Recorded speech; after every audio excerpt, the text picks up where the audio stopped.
मनों को जगाया और इस प्रकार से आंदोलन को आगे रखते हुए, खड़ा करते हुए उत्तराखंड राज्य को प्राप्त करने में विशेष भूमिका निभाई। जिस प्रकार से हमारे देश के राष्ट्रपिता महात्मा गांधी ने हमारे स्वतंत्रता आंदोलन को इस प्रकार बढ़ाया कि आखिरकार 1947 में हम आजाद हुए, उसी प्रकार से इनकी रखी हुई नींव के द्वारा हमारा उत्तराखंड राज्य जो है, उत्तराखंड राज्य बना 27वां राज्य, जिसमें आज हम अपने उत्तराखंड पर गर्व करने की बात करते हैं। और साथ ही साथ वो गांधी जी के समान ही विचारक थे, अभिनेता थे, नर्तक थे, संस्कृति के द्योतक थे, बहुत और नाटककार थे, यहाँ तक कि वो एक लेखक भी थे। तो उनकी प्रतिभाएं जो हैं बहुत थी, उनमें बहुमुखी प्रतिभा के धनी थे और उन्होंने उत्तराखंड राज्य के लिए वही काम किया जो कि गांधी जी ने हमारे देश के लिए किया था। वो 1956 में एक केदार नृत्य होता है हमारे उत्तराखंड का, उस नृत्य को अपनी टीम के साथ जब उन्होंने प्रस्तुत किया था राजपथ पर। आप लोग जानते हैं कि 26 जनवरी को झांकियां निकलती हैं, हर एक राज्य की झांकियां निकलती हैं, उन झांकियों को स्थान मिलता है। तो तब 1956 में जब हमारे उत्तर प्रदेश की झांकी निकली थी, उसमें केदार नृत्य को रखा गया था और उस नृत्य में उनकी मुख्य भूमिका थी, अपनी टीम के लीडर थे वो।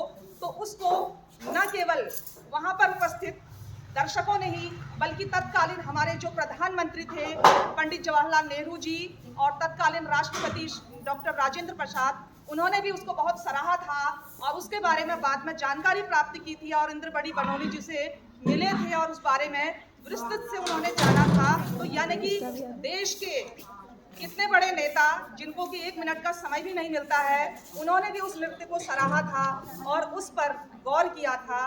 तो यानी कि वो अपने आप में केवल एक राजनेता ही नहीं, बल्कि अभिनेता भी थे, नाटककार भी थे, लेखक भी थे और संस्कृति के वाहक थे। उन्हें अपनी उत्तराखंड की संस्कृति से विशेष लगाव था, इसीलिए उनका जन्मदिन 24 दिसंबर को हमारे उत्तराखंड में उत्तराखंड लोक संस्कृति दिवस के रूप में मनाया जाता है।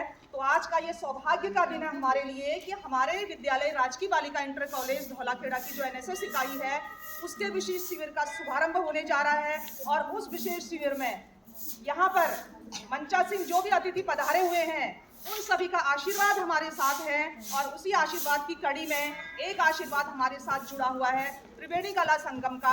और उस त्रिवेणी कला संगम की जो स्वयंसेवी यहाँ पर हमारे विद्यालय में अक्सर आपको सिखाती हैं, आज अपना यहाँ पर एक गायन प्रस्तुत करना चाह रही हैं और वो बालिकाओं के साथ करना चाह रही हैं जो उन्होंने सिखाया है विद्यालय में। तो उन बालिकाओं से मैं अनुरोध करती हूँ कि विलंब मंच पर आए और मैडम का साथ देते हुए आज के इस दिन को और शुभ बनाने की कृपा करेंगी। बालिकाएं हमारी संजना आर्य और उनकी टीम जो भी हैं, मैडम के साथ आकर के प्रस्तुति दें।